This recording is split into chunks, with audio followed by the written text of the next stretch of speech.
Good morning dear students. अब हम बात करते हैं क्वेश्चन 14 एंड क्वेश्चन 15। ये जो दो क्वेश्चंस हैं ये प्रोविज़न फॉर डेप्रिसिएशन अकाउंट और एसेट डिस्पोजल अकाउंट वाले क्वेश्चन हैं। इनमें मैंने आपको जब थ्योरी बता रहा था तो इनमें मैंने आपको बताया था कि जो भी डेप्रिसिएशन का अमाउंट होता है उस डेप्रिसिएशन को हम मशीनरी अकाउंट में डेबिट क्रेडिट साइड में चार्ज नहीं करते, जबकि उसको अलग से एक अकाउंट बनाया जाता है जिसको हम प्रोविज़न फॉर डेप्रिसिएशन अकाउंट बोलते हैं और वहाँ पे उसको उसका एक्यूमुलेशन करते हैं या इकट्ठा करते हैं। और जब कोई मशीन को सेल किया जाए, मान लीजिए आपने 2 साल के बाद मशीन को सेल किया या 2.5 साल या जो भी पर्टिकुलर टाइम है, तो उस पर्टिकुलर टाइम के बाद जब उसे हम सेल करते हैं तो उस कंडीशन में इकट्ठा डेप्रिसिएशन का अमाउंट हमको वहाँ पे चार्ज करना पड़ता है। ठीक है, फिर हम देखते हैं कि उसकी वैल्यू जो हमने सेल आउट वैल्यू है वो हमारे डेप्रिशिएटेड वैल्यू से कम है कि ज़्यादा। अगर डेप्रिशिएटेड वैल्यू से कम है तो फिर हमें वहाँ पे क्या होता है, एक प्रकार से प्रॉफिट हो जाता है, और अगर डेप्रिशिएटेड वैल्यू से ज़्यादा है तो फिर हमारा लॉस होता है। तो इस तरीके से हम यहाँ पे प्रॉफिट या लॉस का कैलकुलेशन करेंगे। अब मैं आपको ये क्वेश्चन समझा रहा हूँ, आप ध्यान से सुनेंगे। Question number 14। The following balances appeared in the books of Messrs Gupta Sons as on 1st April 2016। Number 1, plant and machinery account का बैलेंस दिया गया है एक गुप्ता ट्रेडर्स की बुक्स में। ठीक है, 5 लाख रुपीज़ का प्लांट एंड मशीनरी का बैलेंस है और एक्यूमुलेटेड डेप्रिसिएशन अकाउंट। अब ये देखिए एक्यूमुलेटेड वर्ड आ गया, इसका मतलब बताया था मैंने इकट्ठा होना। मतलब हम डेप्रिसिएशन को यहाँ पे मशीन अकाउंट में चार्ज ना करके एक अलग से अकाउंट में इकट्ठा करते जा रहे थे, और उसका जो बैलेंस आपको दिया है वो दिया है 2,25,000।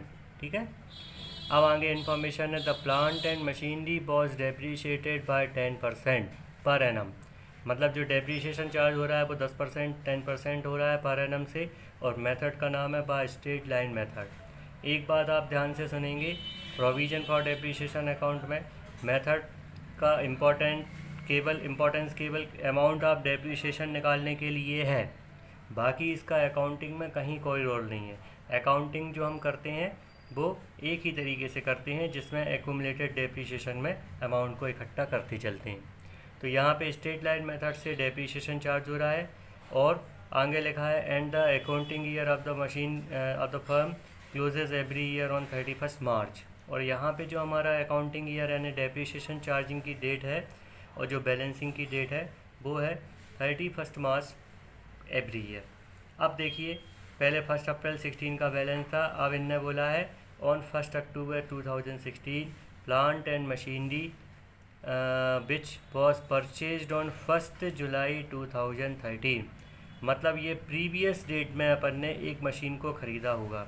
कब? 1 जुलाई में। वो कितने में ख़रीदा था? 1 लाख रुपीज़ में।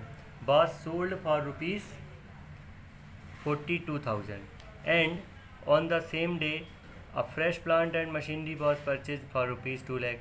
यानी यहाँ पे इस मशीन का कुछ हिस्सा अपन ने 1 अक्टूबर को सेल आउट कर दिया और एक नई मशीनरी और अपन ने 2 लाख रुपीज़ में परचेज़ की है। In the same day prepare plant and machinery account and accumulated depreciation account for the year 2016-17। तो ये क्वेश्चन में हमको केवल 1 साल का ही प्लांट एंड मशीनरी अकाउंट और एक्यूमुलेटेड डेप्रिसिएशन अकाउंट तैयार करना है, लेकिन इसमें हमारे लिए एक वर्किंग इम्पॉर्टेंट है, क्योंकि ये जो बैलेंस है इसमें वो एक ऐसी एसेट भी शामिल है जो हमने पहले से ख़रीदी रही है।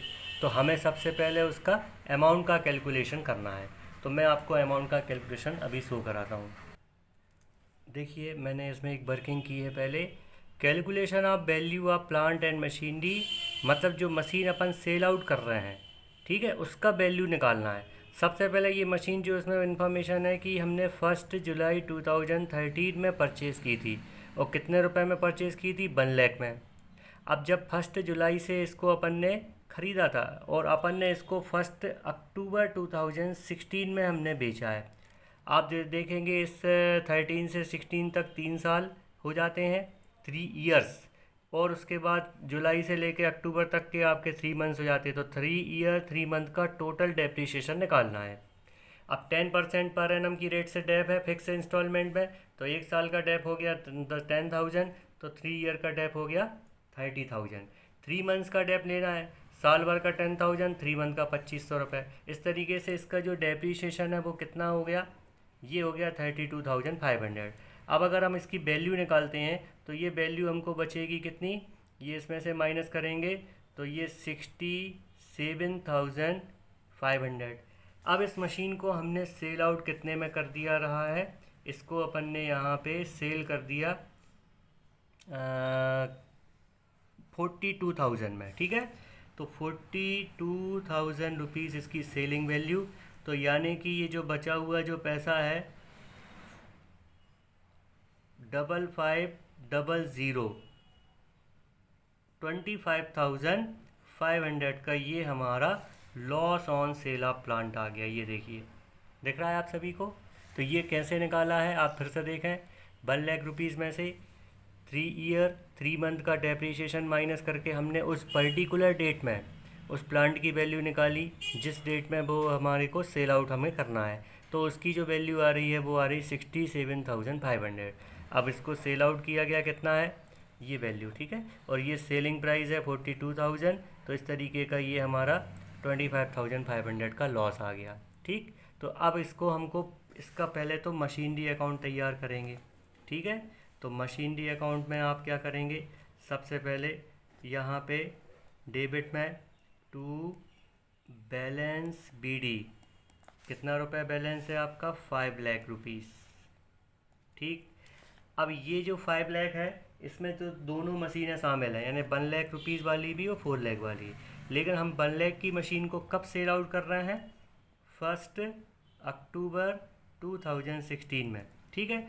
अब जब सेल करते हैं तो सेल करने के लिए हमको यहाँ का इसका एक्यूमुलेटेड डेप्रीशिएशन यानी 32,500 चार्ज करना है। तो बाय एक्यूमुलेटेड डेप्रीशिएशन अकाउंट और 32,500 के रूप में कर दिया। और इसी डेट में हमने इस मशीन को बेचा है तो इसको हमने लिख दिया बाय कैश अकाउंट, कितने में बेचा, 42,000 में। और जो बचा हुआ 25,500 का ये हो गया बाय P&L अकाउंट, ब्रैकेट में ये हो गया हमारा लॉस। क्लियर हो गई आपको ये एंट्री। अब इसमें से हमारा एक प्रकार से 1 लाख का जो पार्ट है वो डिस्पोज हो चुका है, मतलब वो हटा दिया गया है ना, इसका डिस्पोजल हो चुका है। अब बात करते हैं 4 लाख की मशीन। और एक और मशीन दी अपन ने 1 अक्टूबर 2016 में अपन ने परचेज़ की है, तो फिर इसको टू कैश करके लिख दिया। और ये कितने में परचेज़ की है, क्वेश्चन में आप देख रहे हैं 2 लाख रुपीज़ में। तो ये हम यहाँ पे to cash account 2 lakh rupees में लिख रहे हैं। अब उठा के हमने इसका बैलेंस निकाल दिया, तो बैलेंस आ जाएगा इसका कितना रुपए, 6 लाख। कब, 31 मार्च 17 बाय बैलेंस कैरी डाउन। और इसका जो है टोटल कर दिया 7 लाख, ठीक है। इस तरीके से ये हमारा मशीनरी अकाउंट का मैटर रिजॉल्व।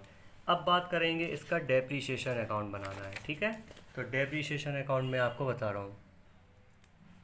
अब आप देखिएगा ये दूसरा अकाउंट मैंने बनाया है, प्रोविजन फॉर डेप्रीशिएशन अकाउंट। सबसे पहले क्वेश्चन में आपका जो 2,25,000 का जो बैलेंस दिया था, ये हमने बैलेंस यहाँ पे लिखा ये क्रेडिट में। अब ये क्रेडिट में क्यों आएगा, क्योंकि पुराना बैलेंस है। अब देखिए यहाँ पे हमने जब एक मशीन को अक्टूबर में सेल किया था 1 लाख रुपीज़ वाली मशीन, तो वो 1 लाख रुपीज़ की मशीन जो अप्रैल से अक्टूबर तक 6 महीने का डेप्रीशिएशन उसका 1 लाख का 10% था और 6 महीने का तो ये 5,000, ठीक। आप देखिए इस तरीके से हमारा 1 लाख वाली मशीन का जो पार्ट है वो इसमें से डिज़ोल्व हो चुका है।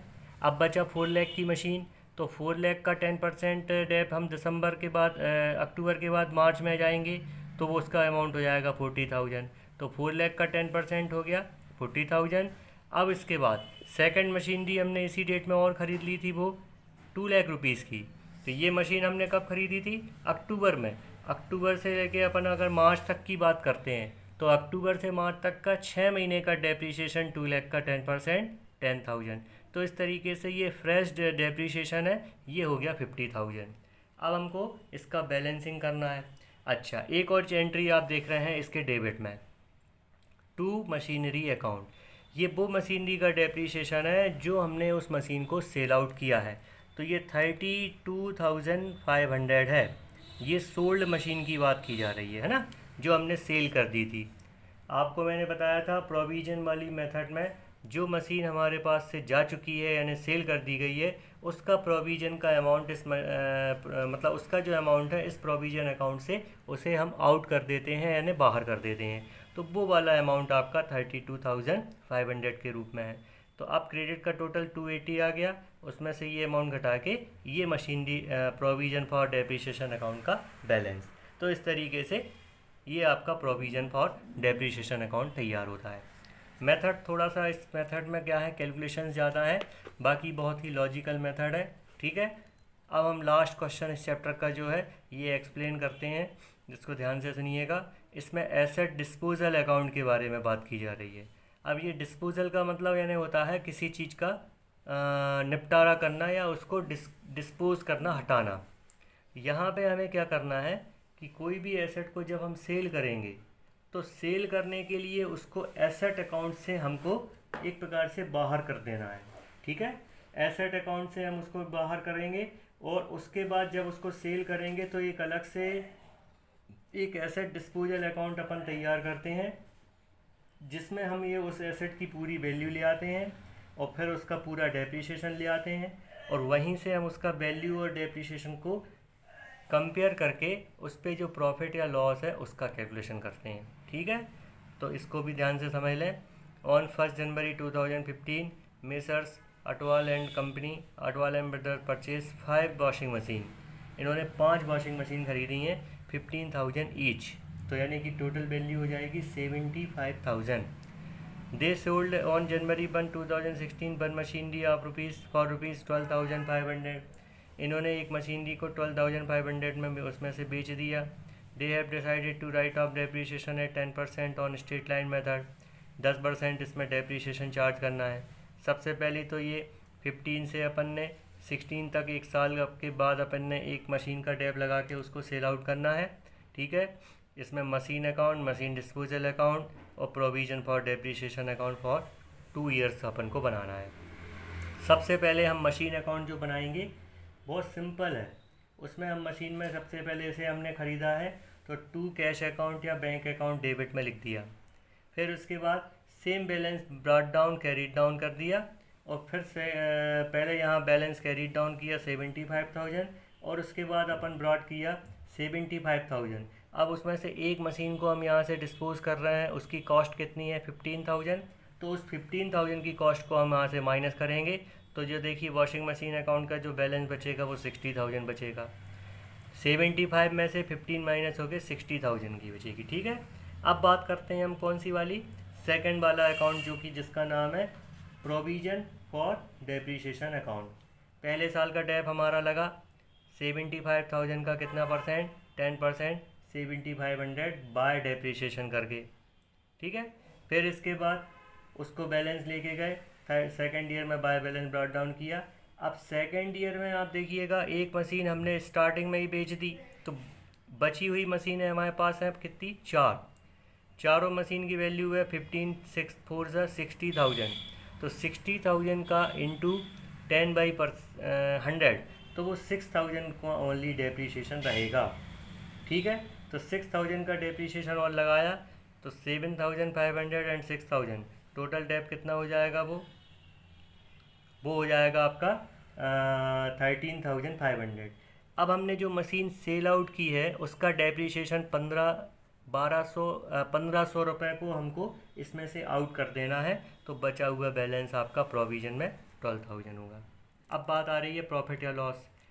अपन ने एक मशीन 15,000 की थी, उसका फिर 1,500 रुपये डेप घटा के उसको अपन ने कितनी उसकी वैल्यू बच रही थी 13,500 और उसको हमने 12,500 में बेचा है, तो उसका जो लॉस है 1,000। इस तरीके से ये क्वेश्चन अपन को, इसमें 3 अकाउंट बनाना है, बहुत छोटे छोटे अकाउंट बनेंगे। ठीक है, आज आपके लिए ये 14 एंड 15 तक का होमवर्क है। आज हमारा ये चैप्टर फिनिश होता है। नेक्स्ट पीरियड में हम न्यू चैप्टर स्टार्ट करेंगे जिसका नाम है प्रोविज़न एंड रिजर्व। अगर आपको कोई डाउट है तो आप मेरे से इवनिंग में डिस्कस करेंगे। Thank you.